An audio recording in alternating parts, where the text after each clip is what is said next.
ठट्टा में तेज़ बारिशों के बाद ठट्टा शहर तालाब का मंजर पेश करने लगा है। शहर के मुख्तलिफ इलाकों में 2 से 3 फुट का पानी खड़ा हो गया। म्यूनसिपल इंतजामिया ने बारिश के पानी की निकासी करने में मुसलसल नाकाम रही है। शहर में बारिश का पानी जमा होने के बायस कारोबारी निज़ाम भी सख्त मुतासर हो गया है। ठट्टा के मुख्तलिफ गली मोहल्लों में बारिश के बाद गटर नालों का पानी भी सड़कों पर जमा हो गया। शहरी का कहना है कि बारिश होने के बाद जो ठट्टा शहर की हालत है वो इतनी बदतर हो गई है कि जो ठट्टा शहर की शाही बाज़ार है उसमें 3 फुट तक का पानी जो है बाज़ार में दाखिल हो गया है।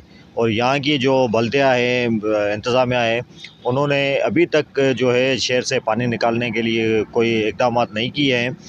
और कल बारिश जो हुई है, आज जो हुई है बारिश, इससे यही नज़र आ रहा है कि यहाँ की जो इंतज़ामिया है, नाअहल है, उन्होंने अभी तक जो है यहाँ से पानी निकालने के लिए कोई बेहतर इक़दाम नहीं किए हैं। इसके बाद जो रुकता है इसको फ़ौरन निकाला जाए और ताकि शहरियों की ज़िंदगी बेहतर हो सके। इन्हें ज़िला इंतज़ामिया से निकासी आपका निज़ाम बेहतर बनाने का मुतालबा किया है।